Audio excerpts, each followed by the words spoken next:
Hello दोस्तों, जय हिंद। उम्मीद आप सब लोग मस्त होंगे और अपनी पढ़ाई में व्यस्त होंगे। जैसा कि आप सभी को पता है कि मैथ में प्रैक्टिस करना बहुत ज्यादा जरूरी है ना। तो उसके लिए हम आप सभी को प्रैक्टिस का बैच लेकर के आए हैं। इसमें आप सभी को 10 से 15 क्वेश्चन आपको बताए जाएंगे लगभग पर डे, ठीक ना। और इनसे जो 5 सेकंड वाले प्रश्न होंगे उसको भी बताया जाएगा और साथ साथ में कुछ फार्मूला का भी आपका हम रिवीजन कराते चलेंगे साथ साथ में, ठीक है ना। आपको पता है कि आपको आने वाले समय में जो एग्जाम देखने को मिलेगा वो रेलवे का एग्जाम होगा, ठीक है। एसएससी के एग्जाम हर साल होते हैं, ठीक है। यूपीपी का री एग्जाम होना है और साथ साथ में यूपीएसआई का एग्जाम होना है। और इस सभी में आपको पता है कि मैथ के क्वेश्चन आते हैं, है ना। और प्रैक्टिस करना जरूरी होता है, तो प्रैक्टिस आपका साथ में चलेगा और रेलवे का स्पेशल बैच को लेकर के इसका मैथ कंप्लीट चलेगा। तो ऐसा तो है नहीं कि रेलवे का मैथ मात्र रेलवे का रहेगा, ठीक है। लेकिन जो रेलवे वाले स्टूडेंट होंगे उनके लिए रेलवे के क्वेश्चन को इसमें प्रीवियस ईयर को आधार बना करके बाकी पूरा डिटेल से आपको पढ़ाया जाएगा, समझाया जाएगा, ठीक है। तो चलिए, तो 10 से 15 क्वेश्चन की प्रैक्टिस करवाते हैं और ये सभी एग्जाम को लेकर के टारगेट है ये, यानी ये सभी एग्जाम के लिए है। तो चलिए शुरू करते हैं, ठीक है। तो सबसे पहले हमने क्या बोला कि आपको कुछ फार्मूले पहले समझाते हैं, बताते हैं कुछ, ताकि आपको दिमाग में पता चलता है। प्रैक्टिस इसी को कहते हैं कि अपनी पुरानी चीजें पता चलती रहे। तो चलिए कुछ फार्मूलों को बता देते हैं। जैसे आप बताते हैं आपको क्षेत्रमिति का, मेंसुरेशन के, ठीक है, क्षेत्रमिति का फार्मूला। चलिए इसमें बात करते हैं। सबसे पहले घनाभ का है। चलिए बताइए घनाभ का आयतन क्या होता है, साथ साथ में आप लोग भी बताएंगे। घनाभ का आयतन क्या होता है? लंबाई गुणे चौड़ाई गुणे ऊंचाई, ठीक है ना। फिर अगर ये आयतन है, अगर वहीं पर इसके बात करें कि पृष्ठीय क्षेत्र क्या होता है, तो पृष्ठीय क्षेत्र क्या होता है? इसका पृष्ठीय क्षेत्र बोलते हैं या इसको संपूर्ण पृष्ठ बोलते हैं, ठीक ना। तो संपूर्ण पृष्ठ भी बोलते हैं इसमें, ठीक है। ये क्या होता है? 2 into LB plus BH plus HL। जहां L क्या है भैया? लंबाई है, B क्या है? चौड़ाई है और H क्या है? ऊंचाई, ठीक है। आयतन हो गया, पृष्ठीय क्षेत्र हो गया। अगर बात करा जाए विकर्ण का, इससे तो कई बार डायरेक्ट सवाल पूछा है, डायरेक्ट रेलवे में तो डायरेक्ट सवाल पूछा है। और सवाल लेकिन इस तरीके से नहीं पूछा क्या है कि जैसे मान लीजिए कमरा घनाकार है, आप सभी को भी पता होगा। तो उसमें लंबाई चौड़ाई और ऊंचाई होती है, कमरे में लंबाई चौड़ाई और ऊंचाई होती है। तो उसमें पूछा गया है कि सबसे लंबी रखे जाने वाली छड़ की लंबाई क्या होगी, सबसे लंबी। तो उसी का इसका मतलब वो कहना यह चाह रहा है कि हमको घनाभ का विकर्ण बता दो। तो कमरे की लंबाई चौड़ाई और ऊंचाई दिया रहेगा, ठीक है ना। और आपको विकर्ण बताना, देखिए जरा फार्मूला करके पता चल जाएगा। तो ये सवाल आया हुआ सवाल है, ठीक है। चलिए एक घनाभ हो गया। अगर यहीं पर बात करा जाए घन का, ठीक है, तो आपको बता दें कि अगर घनाभ में, किसमें भैया? घनाभ में लंबाई चौड़ाई के बराबर हो जाए और ऊंचाई के बराबर हो जाए, यानी लंबाई चौड़ाई और ऊंचाई तीनों आपस में बराबर हो जाए, तो कहा जाता है वो घन बन जाता है। क्या बन जाता है? घन। तो आइए चलिए, तो देखिए फार्मूला पहला आयतन का फार्मूला बना लेंगे। अब लंबाई चौड़ाई ऊंचाई सब बराबर हो गया, तो इसका मतलब है कि अगर हम इसको कहते हैं लंबाई चौड़ाई ऊंचाई और ये भुजा यानी ए के बराबर कर देते हैं, ठीक है। तो यहाँ पर क्या हो जाएगा? घनाभ का आयतन क्या हो जाएगा जरा बताइए? ए गुणे ए अर्थात A क्यूब, ठीक है। आपको अभी बोला ना कि फार्मूलों को हम इस वजह से लिखते चले ताकि आपकी पुरानी बातें रिवीजन में आती रहे, क्योंकि अक्सर करके देखते हैं ना कि कुछ चीजें हम भूलते जाते हैं इधर का। तो ताकि हम आपको कभी कभी आएगा तो कोई चैप्टर बता देंगे शॉर्ट तरीके से, कभी फार्मूलों को बता देंगे, और प्रैक्टिस तो चलेगा ही चलेगा, यानी इसके बाद से प्रैक्टिस फिर आपको बताते हैं, ठीक है। चलिए, तो भी का ये हो गया A क्यूब। अगर वहीं पर बात करा जाए संपूर्ण पृष्ठ या पृष्ठीय क्षेत्र, इसका बात करा जाए संपूर्ण पृष्ठीय क्षेत्र, ये क्या हो जाएगा? टोटल सरफेस एरिया क्या हो जाएगा? L इंटू बी, ये तो A हो गया, A गुणे A स्क्वायर, A गुणे A स्क्वायर और A स्क्वायर मिलकर के कितना है स्क्वायर? 3A स्क्वायर, बोलिए तो कितना हो जाएगा? 6A square. ये होता है। कई बार ऐसा होता फार्मूला नहीं पता ना, देखिए जिनको फार्मूला पता उनकी कोई बात नहीं, लेकिन जिनको फार्मूला नहीं पता ना वो क्या करेंगे? अगर भुजा की वैल्यू दे दो, बोलते पृष्ठीय क्षेत्र बताओ, घन का नहीं बता पाएंगे। लेकिन अगर वही फार्मूला अगर अपने को बता रहा है और कहते हैं कि भुजा 4 है, बड़े आसान से बता देंगे, 4 का वर्ग 16, 16 का 6 में गुणा कर देंगे, आंसर आ जाएगा, है ना। चलिए बात करा जाए विकर्ण, तो विकर्ण का जरा देखिए क्या फार्मूला बन जाता है, क्या बन जाएगा? कर्ण में L स्क्वायर यानी A स्क्वायर मिलकर के कितना हो जाएगा? 3A स्क्वायर, है ना। और ए बाहर चला जाएगा, क्या हो जाएगा? A करने में थी, यानी वही जो कमरा है जिसमें हम छड़ रखे थे, अगर वही कमरा घनाभ के जैसा ना हो करके घन जैसा अगर हो जाए तो हम वहां पर मात्र और मात्र उसकी भुजा रख देंगे और उस छड़ की लंबाई हो जाएगी। ठीक है, चलिए तो घनाभ हो गया, घन हो गया। चलिए कुछ और फार्मूला बता देते हैं। जैसे कि तीसरा ले लेते हैं हम लोग, बेलन ले लेते हैं। क्या बोलते हैं, बेलन। तो बेलन का आयतन क्या होता है भाई, पाई आर स्क्वायर एच, जहां आर क्या होती है, त्रिज्या होती है बेलन की। बेलन देखे हैं, ठीक है ना। तो ये बेलन का जो दो सरफेस है ना, तो दो क्षेत्र इसका, एक और का है कैसा, ये वृत्ताकार। कैसा भी है, वृत्ताकार। ठीक है, तो वृत्ताकार है तो इसका मतलब है कि इसकी त्रिज्या होगी, और त्रिज्या होगी और ये इसकी ऊंचाई है, तो त्रिज्या ये ऊंचाई है। तो ये बेलन का आयतन हो गया, ठीक ना। इसका अब देखा जाए पृष्ठीय क्षेत्र, तो इसका क्या होता है पृष्ठीय क्षेत्र 2 पाई आर एच, और संपूर्ण क्षेत्र, संपूर्ण पृष्ठीय क्षेत्र तो क्या होता है 2 पाई आर कोष्टक में एच प्लस आर। अगर आपको फार्मूला पता है तो आप कर लेंगे, ठीक है। और पाई की वैल्यू होती है कितनी, 22/7। ठीक है, जब क्षेत्रमिति बताएंगे डिटेल में, जब बताएंगे चैप्टर में भी बोला ना, चैप्टर जब बताएंगे और फार्मूला जब क्वेश्चन की प्रैक्टिस करेंगे तब भी आपको दिखाएंगे। इसमें ये भी कहा जाता है ना कि पाई की वैल्यू होती है 22/7, अगर नीचे से 7 कट जाता है, अर्थात ऐसे समझ के चलिए कि 11 से अगर कोई सिंगल एक ऑप्शन कट रहा है ना, जो आप पूछता ना कि बेलन का आयतन बताओ, बेलन का पृष्ठीय क्षेत्र बताओ, संपूर्ण पृष्ठीय क्षेत्र बताओ, तो 11 से अगर ऑप्शन कट रहा ना तो ये आंसर हो जाता है। अब आपको बताएंगे, जब सवाल आएगा तो बताएंगे तो ज्यादा समझ में आएगा, ठीक है। चलिए अगली बात करा जाए बेलन का। चलिए शंकु की भी बात कर लेते हैं। शंकु का क्या होता है भैया, 1/3 आयतन पाई आर स्क्वायर एच ये होता है, ठीक है। इसका पृष्ठीय क्षेत्र कितना होता है, तो आप बोलते हैं पाई आर यल होता है। अब यल क्या है, ये तिरछी ऊंचाई है। यल क्या है, तिरछी ऊंचाई। शंकु ये है ना, ये शंकु की ऊंचाई है एच, ये आर है और ये तिरछी ऊंचाई यही है। और बोला देखा जाता है यहाँ पर एक पाइथागोरस थ्योरम भी बन रहा है, बन जाएगा ना। यहाँ पर क्या हो जाता है, यहाँ पर यानी एल स्क्वायर बराबर हो जाएगा H square plus R square. अगर वही बात करें कि संपूर्ण पृष्ठीय क्षेत्र क्या होगा, तो संपूर्ण पृष्ठीय क्षेत्र क्या हो जाएगा, पाई आर कोष्टक में एल प्लस आर। ठीक है, चलिए यही पर बात करवा जाए अगर, तो बेलन हो गया, शंकु हो गया। चलिए गोला की बात कर लिया जाए, तो गोला का आयतन क्या होता है 4/3 पाई आर क्यूब, है ना। इसका पृष्ठीय क्षेत्र कितना होता है, पृष्ठीय क्षेत्र 4 पाई आर स्क्वायर। और अगर वहीं पर अर्धगोला की बात कर ले, अर्धगोला, तो अर्धगोला का आधा, इसका आधा कर देंगे कितना हो जाएगा 2/3 पाई आर क्यूब। और अगर इसका पृष्ठीय क्षेत्र की बात करा जाए, पृष्ठीय क्षेत्र, तो इसका आधा मत कर दीजिएगा, ठीक है ना, 3 पाई आर स्क्वायर होता है। ठीक है, तो ये सब फार्मूले हैं, आप एक बार नोट कर लेंगे तो आपको पता चल जाएगा, ठीक है ना। साथ साथ में लिखते रहेंगे तो आपको पता चल जाएगा और ध्यान आता जाएगा कि अच्छा हाँ ये चीजें पढ़े हैं हम, ठीक है। और नहीं पढ़े तो फिर से पढ़ लीजिए। अच्छा एक बात बताते हैं ना, एक संबंध यहाँ पर आता है, बस वो बताना चाहिए, बाकी सब तो साथ में आएगा तो बताएंगे। बेलन में, शंकु में और अर्धगोले में एक संबंध होता है, कब, जब इसके पृष्ठीय क्षेत्र यानी इसका आधार, अगर एक ही आधार पर बेलन, शंकु और अर्धगोला रखा जाए और उनकी ऊंचाइयां भी समान हो। समझ में क्या बोले हैं, उनकी ऊंचाइयां समान हो और एक ही पृष्ठीय क्षेत्र पर रखा जाए, एक ही क्षेत्र पर रखा जाए, तो उसमें एक संबंध होता है। तो आइए संबंध निकालते हैं। अगर यहाँ का बात कर जाए इसको, बेलन को, तो बेलन को मान लेते हैं कि इसका V1 मान लेते हैं और अनुपात निकालते हैं V2 और V3, ठीक है। तो ये V1 है, ये मान लेते हैं, शंकु को V2 मान लेते हैं और इसको मान लेते हैं V3, ठीक है। तो V1 V2 V3, V1 का क्या आ जाएगा, अब हमने क्या बोला यहाँ पर कि त्रिज्या और ऊंचाई बराबर हो गई है, तो यानी R ये और H बराबर हो गया, तो इसका स्क्वायर, अगर इसको हम R माना तो ये R क्यूब हो गया, ऐसी बात है। तो इसको हम लिख सकते हैं पाई आर क्यूब। अब देखिए पाई यहाँ पर भी रेशियो में, देखिए पाई यहाँ पर भी है, पाई यहाँ पर भी और पाई अर्धगोले में भी है। पाई हट जाएगा, यहाँ पर क्या बच जाएगा आर क्यूब, है ना।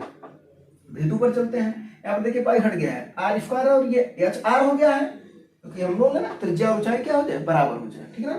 तो आर और एच बराबर हो गया तो आर क्यूब हो गया। यहाँ पर क्या बचा है 1/3 आर क्यूब अनुपात। अब यहाँ पर आ जाते हैं, यहाँ पर क्या बचा है, देखिए 2/3 बचा है, पाई तो हट गया है, आर क्यूब बचा है, R cube R cube R cube हट गया, क्या बचा 1/1/3 एल्शियम लेकर के इसको सीधा कर लेंगे तो क्या हो जाएगा 3/1/2, है ना। अगर बात करा जाए कि इसको याद कैसे रखेंगे, चलिए हम ऐसे कर लेते हैं।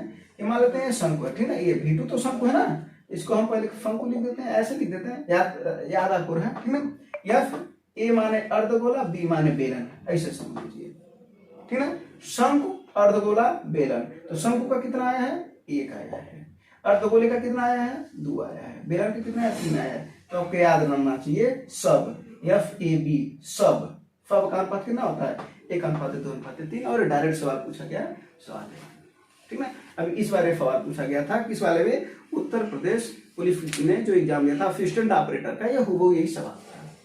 पूछा गया था कि शंकु अर्धगोला और बेलन में आयतन, इनके आयतनों में अनुपात क्या होगा जब उनकी त्रिज्या और ऊंचाई बराबर हो जाए और इकाई आधार पर रखे गए हों।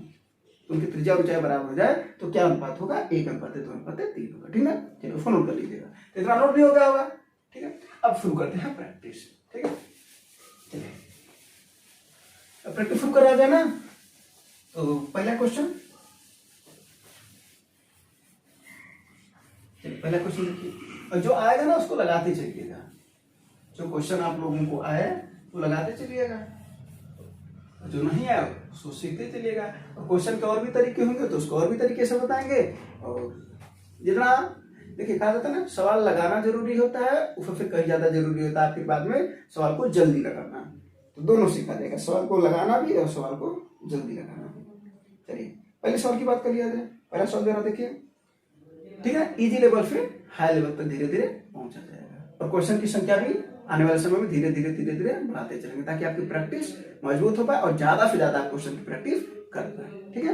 मैथ में कहा जाता है कि अगर एक बार अगर आपने चैप्टर को पढ़ लिया है तो उसके बाद आप प्रैक्टिस करिए, वही सबसे ज्यादा बेहतरीन होता है और फायदा करता है। चलिए शुरू करते हैं। 1801 गुणे 1801 दे रखा है, अब इसको सॉल्व करना है तो क्या होगा।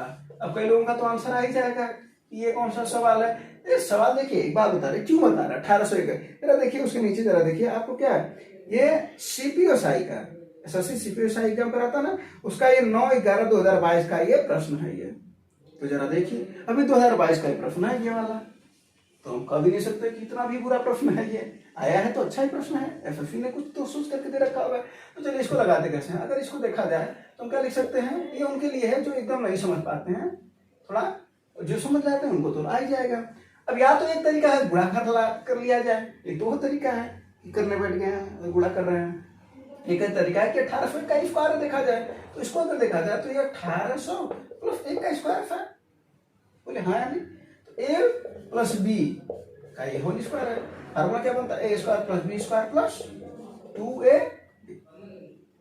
ये तो बनता है, तो लिख दो ना। तो 1800 का स्क्वायर कितना हो जाएगा, 18 का वर्ग होता है 324, स्क्वायर करते हुए चल रहे हैं, और डबल जीरो तो ऑलरेडी था, 2 जीरो हो जाएगा, है ना, प्लस B स्क्वायर अर्थात 1 प्लस 2AB, 2 इंटू 1800 यानी 3600 हो जाएगा ना, अब गुणे 1 अर्थात 3600, इसी को यहाँ पर जोड़ लेते हैं। अब 3600 यहाँ पर है ना, यहाँ पर हम लिख देते हैं 36 डबल जीरो, और ये 1 है यहाँ पर, अब इसको हटा देते हैं, बोलिए कोई दिक्कत, बस 1 0 6 3 4 2 3, कितना आसानी से आ गया, 32 43 60 1, 32 43 60 1, ऑप्शन नंबर दूसरा, ठीक है, दूसरा वाला सही है, कोई दिक्कत नहीं है। चलिए अगला सवाल आ गया, तब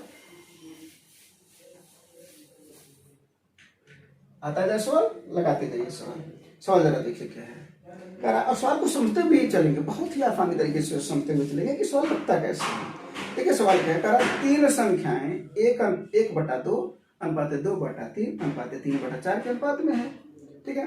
अरे वो सबसे बड़ी संख्या सबसे छोटी संख्या का अंतर दे रखा है, तो पूछ रहा है तीनों संख्याओं का मौसम क्या होगा, कोई दिक्कत नहीं। अच्छा एक बात बताइए, क्या दे रखा, पहले ये समझिए, अनुपात दे रखा है ना, चलिए ठीक है समझते हैं, अनुपात दे रखा 1/2 अनुपात 2/3 अनुपात 3/4। सबसे पहले तो ये डिस्टर्ब करना है, और डिस्टर्ब कर कौन कर रहा है, इसका हर, तो हर को डिस्टर्ब अगर करता है तो एलसीएम लेकर के हर को हम डिस्टर्ब कर देंगे, बिल्कुल कर देंगे। तो 2 3 और 4 का एलसीएम कितना हो जाएगा, तो आप कहेंगे 12, तो 12 का समय गुणा कर दीजिए, गुणे 12 और गुणे क्या हो जाएगा, 2 छक्के 12, 6 अनुपात आ गया, 3 चौको 12 और 4 दूना 8 का अनुपात आ गया, 4 3 12 3 3 9, ये अनुपात आ गया, यानी कहें या तो 1/2:2:3:3:4 का अनुपात कहें, या हम कहें 6, 8 और 9 का अनुपात है, ठीक ना। उसके बाद से क्या बोल रहा है कि यदि सबसे बड़ी और सबसे छोटी संख्या का अंतर कितना है भैया, 33 है। बड़ी 9 है, दिखने से साफ साफ नजर आ रहा है, और छोटी है 6, ये भी साफ साफ नजर आ रहा है। और इनका अंतर है किसके बराबर, 3 के बराबर, और 3 की वैल्यू किसके बराबर है, 33 के। तो 1 की वैल्यू कितने के बराबर होगी, 11 के। बोलिए हाँ या नहीं। 1 की वैल्यू है 11 के, आपका आंसर आ चुका है, ठीक है ना।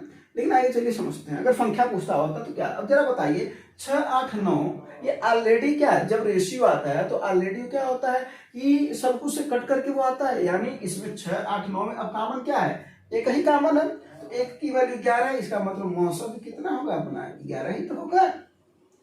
बोलो 11 ही मौसा आ गया। या हम ये कह सकते हैं तो ये मौसा आ गया। अगर संख्या पूछा होता तो पहली संख्या कितनी रहती, 11 छक्के 66, क्योंकि 1 की वैल्यू 11 तो 6 की वैल्यू 66, 8 की वैल्यू 88 और 9 की वैल्यू 99। अब जरा बताइए इन तीनों का मौसा तो 11 ही तो है, हाँ ठीक है। चलिए इसका हो गया। अब आइए अगला सवाल देखिए। अब अगले सवाल में ना कैलकुलेशन है, लेकिन उस कैलकुलेशन को भी थोड़ा छोटा कैसे कर सकते हैं उसको भी बताया जाएगा।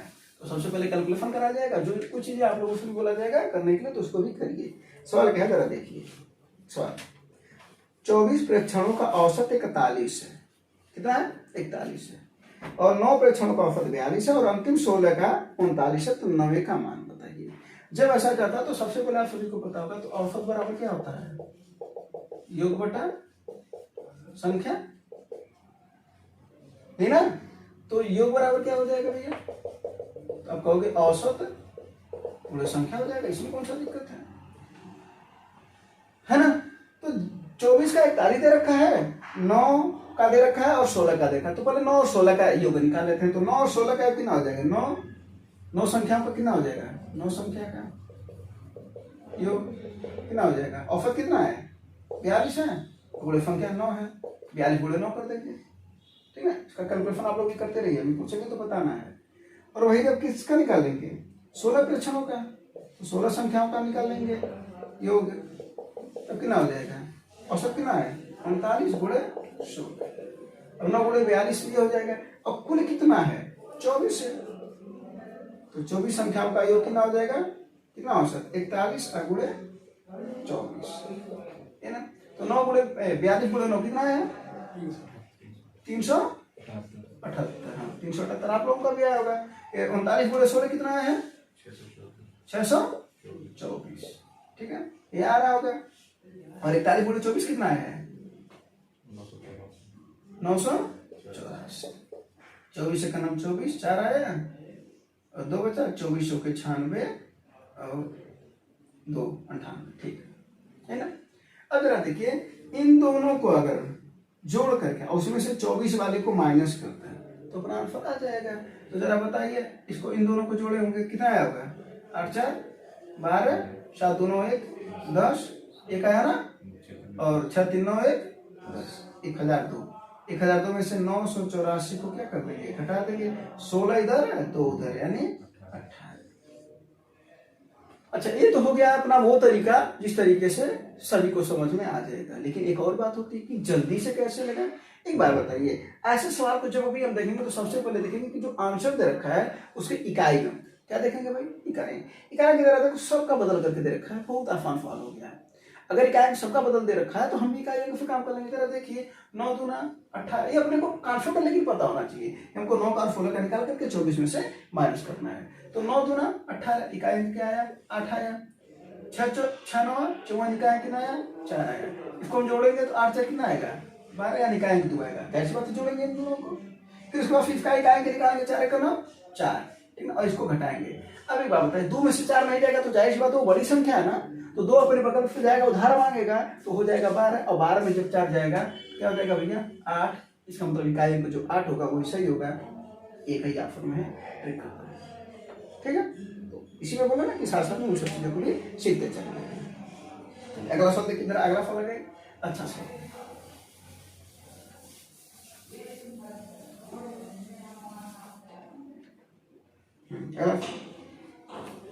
ये टोकरी ये 9 से है और 12 केले हैं। टोकरी बी में 10 सेब हैं और 15 केले हैं, और टोकरी सी में 8 सेब हैं और 16 केले हैं। तो सेब और केलों का अनुपात क्या है? देखिए अच्छा सवाल है ये, और दिल्ली पुलिस कांस्टेबल का सवाल है 2023 का, नया नया सवाल है। ठीक है, तो ठीक है, नया नया सवाल को भी सीखते चलते हैं। फिर बात करा जाए टोकरी ए में। अगर टोकरी ए में सेब और केले का अनुपात देखा जाए तो सेब कितने हैं? 9 है, और केला है 12। अनुपात निकालेंगे, कोई दिक्कत नहीं है ना? ठीक है, अच्छी बात नहीं है। तो बी वाले में निकालेंगे। बी वाले में कितना है? 10 सेब है और कितना केला है? 15 केला है ना? 5 दूना 10, 5 3 15, अनुपात आ गया 2/3 का। इसका भी अनुपात निकालना, 3 3 9 3 चौके 12। इसका अनुपात निकालेंगे, निकालते हुए चलेंगे। ठीक है ना, सबसे छोटा अनुपात। फिर फी वाले में निकाल लेंगे 8/16, अर्थात 1/2। अब सब कुछ तो आ गया, अब हमको बताना है कि है क्या भाई, कि सेब और केलों का अनुपात में निम्न में से ऑप्शन कौन सा सही है। ठीक है, कोई बात नहीं है। सबसे पहले हम इसके हर को बराबर कर लेते हैं। तो हर इसका 4 है, यहाँ पर 3 और यहाँ पर क्या है? 2 है। तो 4 और 3 और 2 का एलसीएम कितना हो जाएगा भैया? तो आप कहोगे बड़े आसान से कहोगे 12। यानी हमको नीचे को 12 बनाना है। क्या बनाना है? 12, यानी हर को 12 बनाना है। आइए 12 बना लेते हैं। 12 कैसे बनेगा? ऊपर नीचे 3 का गुणा कर देंगे तो बन जाएगा, यानी कितना हो जाएगा? ये 9/12 है ना? इसको कैसे 12 बनेगा? तो आप कहेंगे 4 4 का गुणा कर दीजिए, 4 दूना 8, 4 3 12। अगर इसको कहा है कि 12 कैसे बनेगा तो आप 6 6 का गुणा कर देंगे, 6 का 9 6, 6 दूना 12। बोलिए हाँ या नहीं? है ना? चलिए, हाँ ठीक तो है। अब एक बात बताइए कि ये 12 और ये 12 बराबर हो गया। अब हम काम कर लेंगे। अब बताइए कौन ज्यादा है? तो आप कहेंगे ए सबसे ज्यादा है। ए से कम कौन है? बी, और बी से कम है सी। अर्थात ए में सेब और केले का अनुपात सबसे ज्यादा है। अब ऑप्शन के हिसाब से आंसर करेंगे। अब जैसे अगर यानी ए क्लियर है बी से ज्यादा है, और बी क्लियर है सी से ज्यादा है। ठीक है ना? और फिर इन दोनों से छोटा है। अब इसी के हिसाब से ऑप्शन के हिसाब से देखेंगे। पहला क्या ऑप्शन है? टोकरी ए में बी में ज्यादा कर है। गलत बात बोल रहा है ना? पहला ऑप्शन गलत है। दूसरा ऑप्शन टोकरी ए टोकरी बी, एकदम यही बात बोल रहा ना? दूसरा सही है। अब एक तो सही मिल गया, यही तो आंसर होगा। लेकिन फिर भी तीसरा देख लेते हैं। टोकरी ए सी, कैसे भैया? सी करा ज्यादा है, कहाँ ज्यादा है? कम है, साफ साफ दिख रहा है। दिख रहा है कि बराबर है, कहाँ बराबर है? कहीं नहीं बराबर है ना? यानी समझ में आ गया होगा कि सवाल कैसे लगाए। तो डिस्टर्ब करने के लिए पर्याप्त है ये सवाल, है ना? चलिए ठीक है। अब अगला सवाल पूछते हैं। इसको मिटा दिया जाए। अगला सवाल जरा देखो।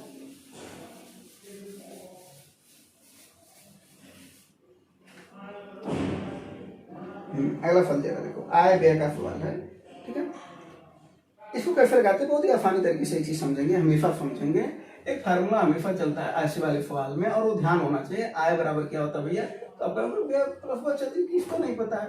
अरे भाई, अगर आप 10,000 रुपया महीना कमा रहे हैं और 3,000 रुपया खर्च हो जा रहा है तो बच कितना रहा है? तो आप खुद कर रहे हैं 7,000। कैसे कर रहे हैं 7,000? 10,000 में से 3,000 माइनस करो तो ना कर रहे हैं 7,000। तो 10,000 में से जब ये व्यय इधर माइनस जाएगा तो अपना बचत आ जाता है। तो एक कॉन्सेप्ट चलता है आय व्यय वाले में, तो ये पता होना चाहिए तुरंत में। आज सवाल लगाते हैं। एक व्यक्ति की आय और व्यय का अनुपात 8:5 है ना?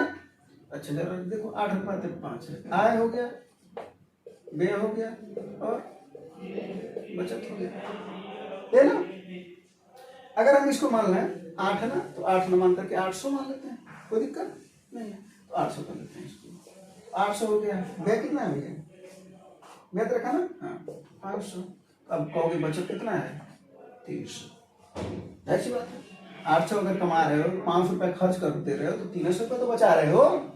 हाँ चलो, अब इसमें क्या कर रहा है? उसकी आय में 25% की वृद्धि कर दिया जाए। अब यानी 800 में अब नया 25% की वृद्धि कर देंगे, इसका मतलब 125 हो जाएगा, है ना?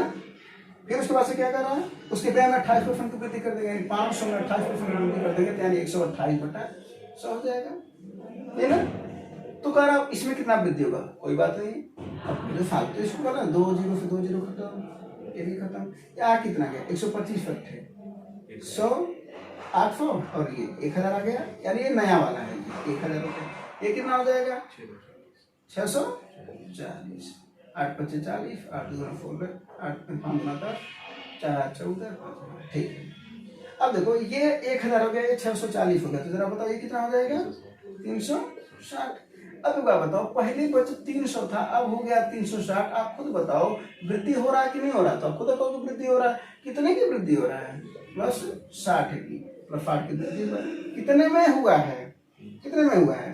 300 से हुआ है ना, तो 300 अब हुए 100। 0 से 0 कटा 6 × 30, 5 दूना 10, यानी 20% का वृद्धि साफ साफ दिख रहा है। ऑप्शन नंबर दूसरा है ना।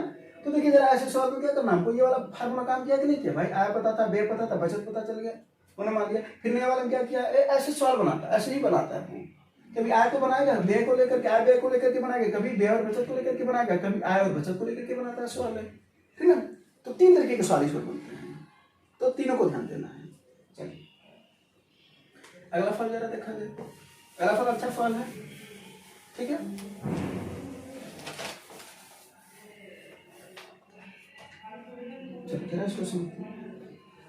एक व्यापारी तराजू 20% कम तोलता है, अच्छा, फिर भी व्यापारी को 35% लाभ होने के लिए अपनी वस्तुओं का मूल्य बढ़ा करके अंकित करता है, यानी 20% कम तोलता है, ठीक है ना। और उसके बाद से क्या करा, 35% लाभ कमाना है उसको, तो बाहर आया कि अंकित मूल्य को कितना बढ़ा करके अंकित किया जाए, और बाद में पूछ रहा है कि वही बताओ हमको परसेंट कितना बढ़ा करके अंकित किया जाए, है ना। अरे एक बात बताओ, 20% कम तोलता है, क्या मतलब क्या हुआ? यानी अगर हम यहाँ पर बात करें तो 20% कम तोलता है, तो इसका मतलब है कि अपने को तो हानि हो रही है। तो 20% का मतलब क्या होगा, है ना, 20 बच्चे स्वयं 1/5। यानी अगर बात करा जाए सीपी और एसपी, है ना, अगर उसको तोलना है 5, यानी सीपी अगर 5 है, ध्यान से समझना इस बात को, सीपी अगर 5 है तो वो एक क्या कर रहा है, कम तोल रहा है। इसका मतलब है कि एसपी कितना, 4 है। कैसी बात है, चलो ठीक है, ये तो पता चलता। दूसरी बार में क्या करा है, उसे 35% का लाभ हो रहा है। 35% का लाभ का मतलब क्या हो गया, 35% माने 35/100, हाँ यानी, तो इसको निकाल लेंगे, 5 × 35 × 10, 20/27। इसका मतलब यहाँ पर सीपी का है 20, और इसमें 7 का इसका लाभ लेना चाह रहा है, इसका मतलब अब एसपी कितना हो जाएगा, कहोगे 27, है ना। बस इसका क्रॉस मल्टीपल कर लेंगे, तो कुल यहाँ पर सीपी अपना निकल करके चला जाएगा। तो 20 बच्चे 100, और यहाँ पर क्या कर देंगे हम, 27 × 4, तो कितना हो जाएगा, 27 × 4 108। सीपी 100 है, सेलिंग प्राइस यानी एसपी 108 है, साफ साफ दिख रहा है अपने को 8% का फायदा, इसका मतलब 8% का क्या हो रहा है, लाभ हो रहा है ना। अच्छा ये तो हुआ एक तरीका। एक और तरीके से इस सवाल को समझ सकते हैं, 20% कम तोल रहा है ना, इसका मतलब इस टोटल प्रसव परिवर्तन वाले से भी सवाल को लगा सकते हैं। क्या हो जाएगा, a + b + ab/100। अब क्या करा, a 20% कम है, कम का मतलब होता है निगेटिव ना, इसका मतलब -20 हो गया। फिर इसके बाद से 35% अधिक है, +35 हो गया। अब प्लस, तो प्लस और माइनस का पूरा माइनस ना हो जाएगा, 20 × 35/100, 20 × 2500, 5 × 35, इधर आ गया। 35 में से 20 जाए, +15 ना, -7, 15 में 7 जाए, +8 आया, 8% का, दोनों तरीके से। ये पहला तरीका हो गया, और ये दूसरा, ठीक है।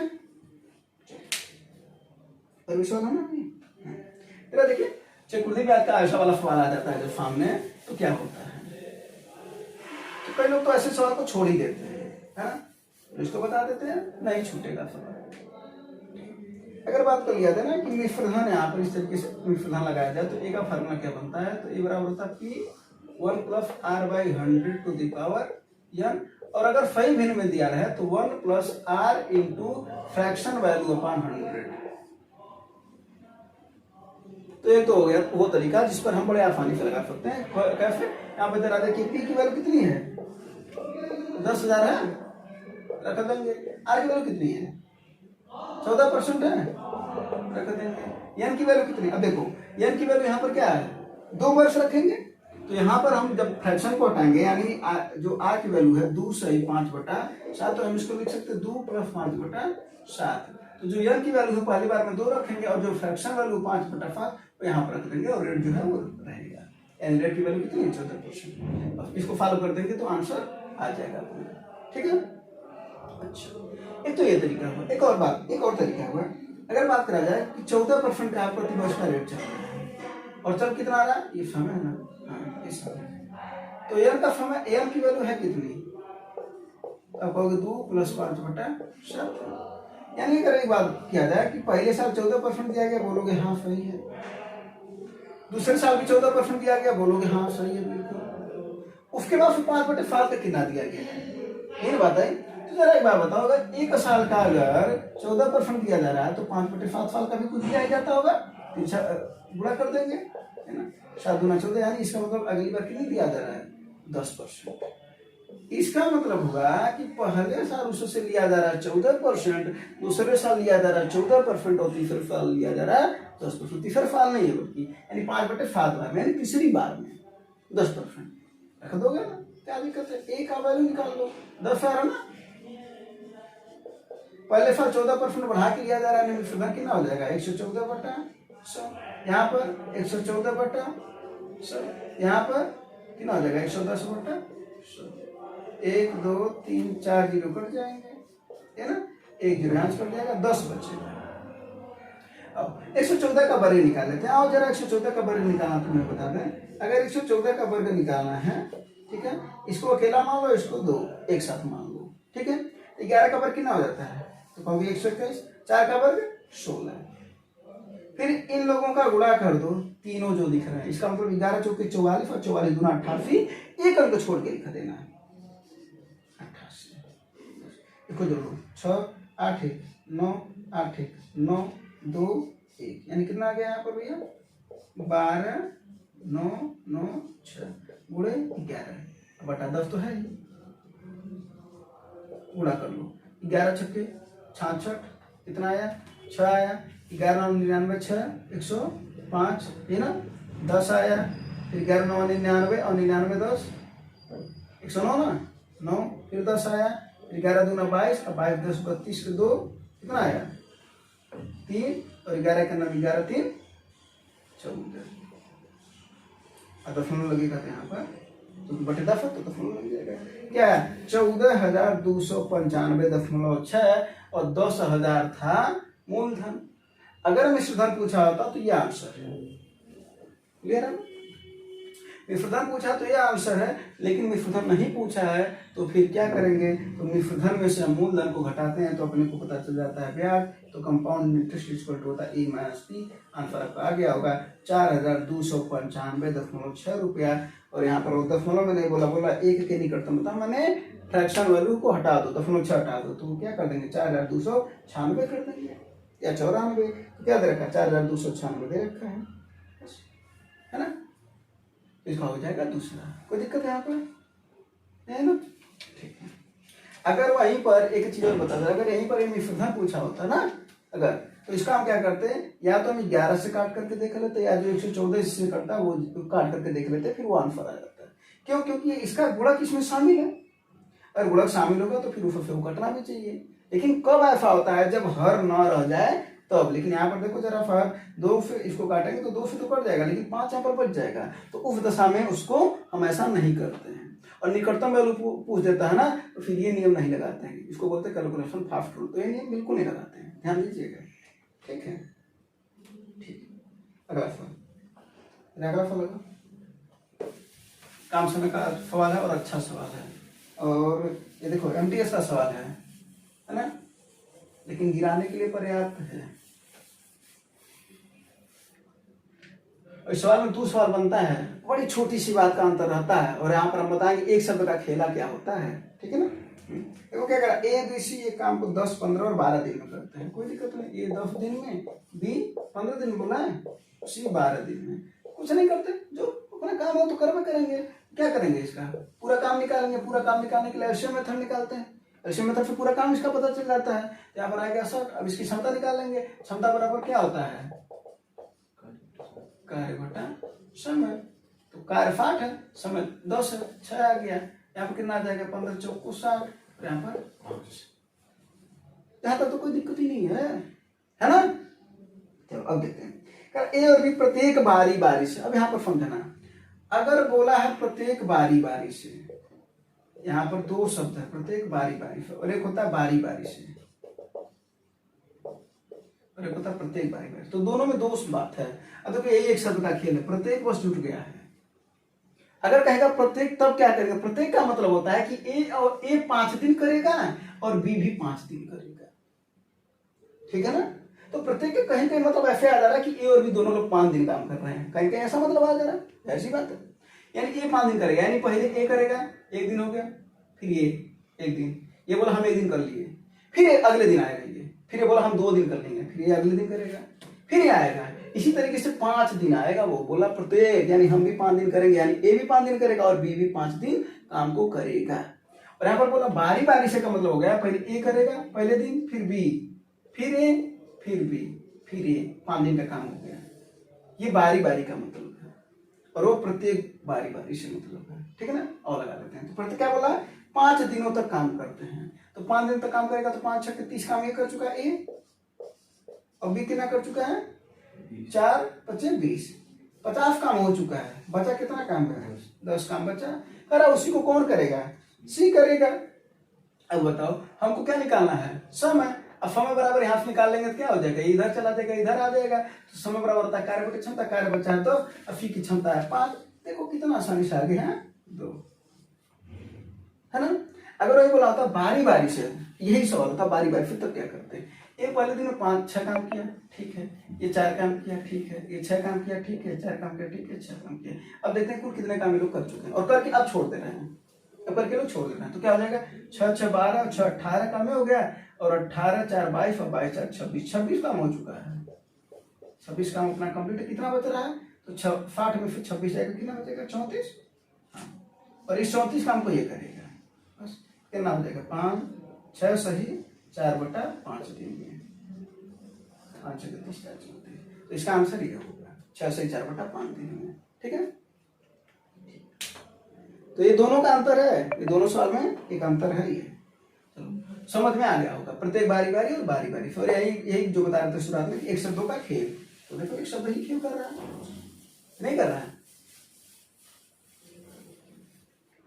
फल देखा जाए, ये देखो सवाल बड़ा है, और उसके बाद फिर ऐसे सवाल को हम लोग क्या करते हैं? छोड़ भी देते हैं पढ़ करके, और देखने से भी लगता है अजीब है कि वृत्ताकार ट्रैक पर दौड़ रहा है, क्या क्या होगा, और देखते हैं।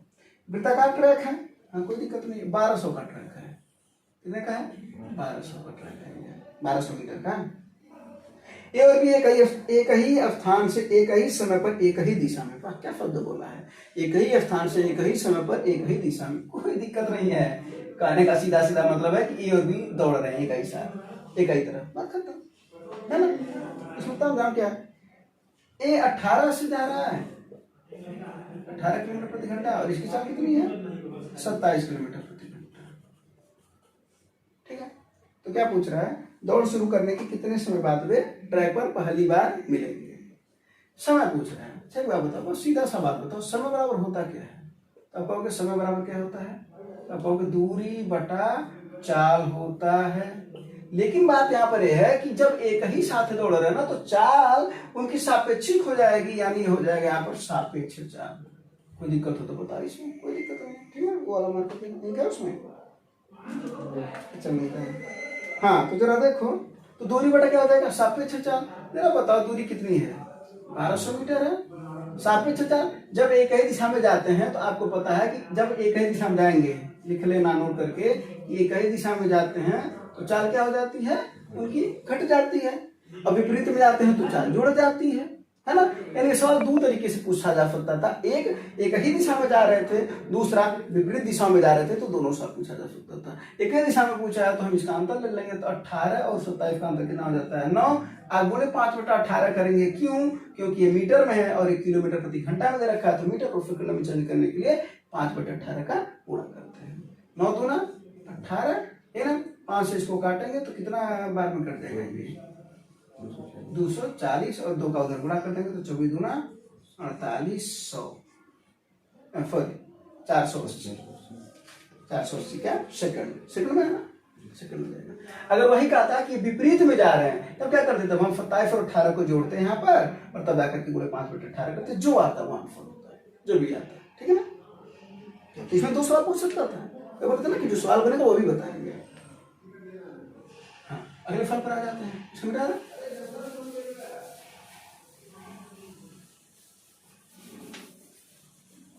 हाँ, अगला फल जरा देखो।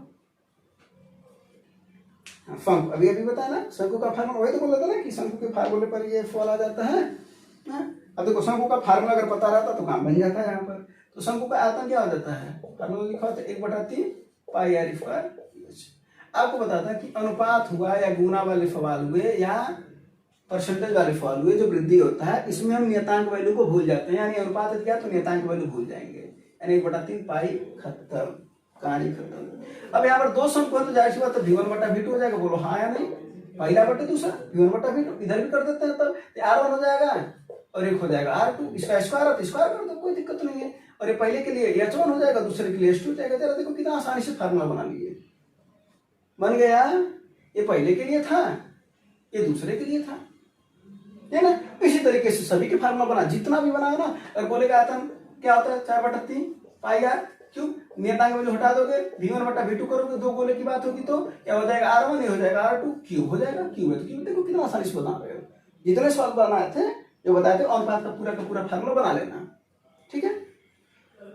और रख देते हैं यार सीधे सीधे, क्या हो जाएगा 11/16 R1। अब देखते हैं आधार की त्रिज्याओं का अनुपात दे रखा ना, कभी कभी त्रिज्याओं की जगह पर व्यास दे देता है तो लोग कंफ्यूज जाते हैं उसको दुगना करे क्या। अरे भाई अनुपात में दुगना करोगे तो वैसे भी हट जाएगा, चाहे व्यास की बात करें चाहे त्रिज्या की बात करें, बात एक ही होता है, ठीक है ना। कब अनुपात में, ठीक है ना। तो क्या हो जाएगा 3/4, तो 3 का वर्ग कितना हो जाएगा भैया 9, 4 का वर्ग 16, बोले 54/2, 16 से 16 कट जाएगा, साल कर लो इसको, फिर 9 इधर आ जाएगा, क्या हो जाएगा 11/9 बराबर 54/2। यही पूछ रहा था क्यों ऊंचाइयों का अनुपात क्या होगा 11/9 होगा, ऑप्शन नंबर पहला। चौथा ना मार देना, 9 11 है, ठीक है। फल कर हो गया ना ये, और अनुपात बना लेना, बाकी इसका जब डिटेल आएगा तो बताइए करेंगे उस समय।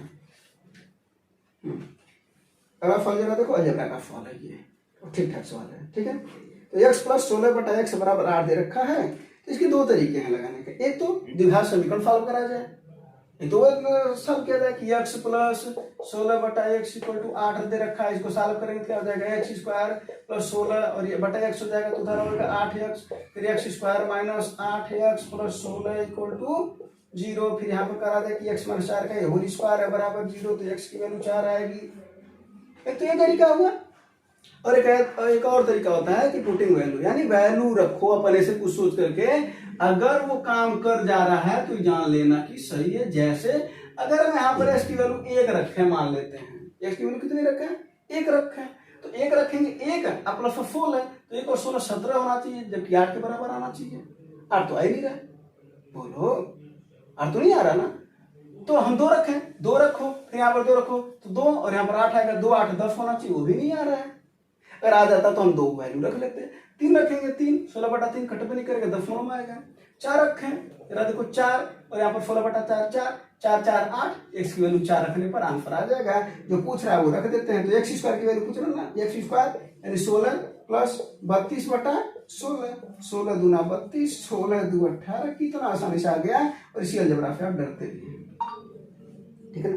देखिए एक बात बताते हैं, अब कहेंगे कि अलजेब्रा के सवाल अगर आप सीडीएस के क्वेश्चन उठाएंगे आप और सीजीएल के क्वेश्चन उठाएंगे तो जाहिर सी बात उसमें अलजेब्रा के क्वेश्चन टॉप के लेवल के आ जाएंगे।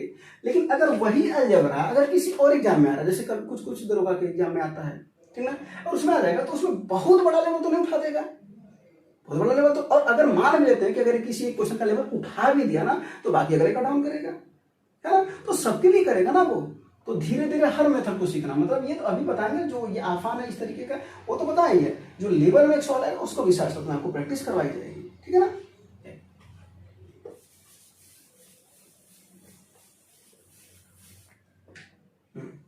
अगला क्वेश्चन दिखाते हैं। अब देखिए ट्रिग्नोमेट्री का क्वेश्चन है ये। अब लग तो रहा है ट्रिग्नोमेट्री का क्वेश्चन है, लेकिन अलजेब्रा का क्वेश्चन है और उसमें आसान भी क्वेश्चन है कि आप कोई भी लगा लेगा। कैसे लगा लेगा जरा देखिए, tan थीटा + 1/tan थीटा, बोला इसकी वैल्यू 2 है। कभी भी अगर इस तरीके का कोई फंक्शन दिया रहा है कि x + 1/x = 2 दे रखा है, तो यहाँ पर हमेशा वैल्यू पुट कर लेना, x की वैल्यू 1 हमेशा मान लेना, दिमाग में नोट करके इसको लिख लो एकदम, ये इंपॉर्टेंट है ये। अगर x + 1/x की वैल्यू इस टाइप का कोई भी चीज दिया रहा है और समान रहे, उसकी वैल्यू 2 है, तो उसकी अकेले की वैल्यू 1 होगी, नोट करके लिख लेना। यानी यहाँ पर tan थीटा की वैल्यू कितनी आ जाएगी 1 आ जाएगी। जरा बताओ तो यहाँ पे क्या कर रहा है, tan स्क्वायर थीटा, इसका स्क्वायर करोगे तब वो 1 का स्क्वायर 1 होगा, 1/1 का स्क्वायर 1 होगा, अर्थात कितना आएगा, ये 2 ही तो आएगा, यानी इसका आंसर कितना आएगा, 2। सही है, ठीक है। और एक और तरीका होता है यहाँ पर tan थीटा। अब या तो वो काम करो कि नहीं इसको ऐसे हमको निकाल करके दिखाइए tan थीटा बराबर 1, तो इसको 1 को क्या लिखते हैं, tan 45। अब थीटा और tan उधर जाएगा तो इनवर्स होगा, तो tan थीटा, अरे सॉरी, हाँ, theta equal to tan inverse tan 45, tan inverse फिर tan हट जाएगा तो थीटा को 45 आएगा। अब हम उसमें रखेंगे तब भाई सब जगह नहीं किया जाता है काम, हर सवाल अलग अलग तरीके से लगते हैं। तो ये सवाल में ये तरीका लगाएंगे तो आप जल्दी लगे। देखो एक होता है लगाना, सवाल तो लगा लिए ठीक है, एक होता है जल्दी लगाना। अगर हमको ये पता होता है कि 2 है, x की वैल्यू अगर ये इनका योग 2 है और ये x की वैल्यू 1 तक होती है तो इस सवाल को देख करके मार चुके होते हैं, है ना। और आपके लिए जीके जीएस का सवाल हो जाता है, जो मैथ है वो जीके जीएस का सवाल, और सवाल को देख करके लगाना तो है तो जीके जीएस का सवाल है ना, मैथ में भी। चलो अब अगला सवाल लगाते हैं। अब तो ये वाला सवाल देख लो, देख करके बताओ, अगर फार्मूला नहीं पता है तो इस सवाल को लगा पाओगे क्या, नहीं लगा पाओगे, नहीं लगा पाओगे इस सवाल को। यानी फार्मूला इसी में शुरुआत में फार्मूला लिखे थे कि ऐसे फार्मूला लिखते चलेंगे ताकि आपको रिवीजन भी होता रहे और नया है तो याद होता रहे, है ना। तो कह रहा 10 भुजाओं वाले एक नियमित बहुभुज के आंतरिक कोण बताओ। आंतरिक कोण का योग लिखना होता है n-2 इंटू 180, और जब वही बात करता है प्रत्येक आंतरिक कोण तो होता है n-2 इंटू 180/n। से भाग दे दो तो प्रत्येक निकल जाएगा। जरा बताओ n का वैल्यू मात्र 10 रखना है। अब यही सवाल अगर फार्मूला नहीं पता नहीं लगा सकते, फार्मूला पता तो देखो कितना आसान लग गया। n का वैल्यू 10 रख दो, 10 में से 2 जाए 8 गुणे 180 बट n की वैल्यू कितनी है 10, 0 0 कट गया 18 8 144, कितना आसान से आ गया, प्रत्येक आंतरिक कोण 144 है। योग पूछता तो इस वाले में रख देते हैं, ठीक है ना, बस कोई दिक्कत। अब एक सवाल दे रहे हैं और इस सवाल को लगा करके आप लोग बताएंगे इसका आंसर, ठीक है। और ये आसान सा सवाल है और देखते हैं कि आपको एग्जाम में दिया हुआ इसके सवाल तो आते ही आते हैं, ठीक है। 1 2 या 3 तो आते हैं, रेलवे में तो 3 को सवाल पूछ देता है, एसएससी में एक या 2 क्वेश्चन तो पूछता है, यूपीएससी में भी क्वेश्चन पूछता है, यूपीपी में आप हाल ही में अभी एग्जाम लेकर के आए हैं, पूछा नहीं था, पूछा था। तो ये चीज, तो इस सवाल का आंसर आप लोग कमेंट में बताएंगे। और अगर ये क्लास आपको समझ में आया तो आप अपने दोस्तों के पास भी शेयर कर लीजिए ताकि सभी लोग जुड़ करके फिर प्रैक्टिस करिए, ताकि आपकी प्रैक्टिस मैथ में मजबूत हो पाए और चैप्टर भी आप सभी को बताया जाएगा, ठीक है। उम्मीद करते हैं चीजें आपको समझ में आया होगा। धन्यवाद, जय हिंद।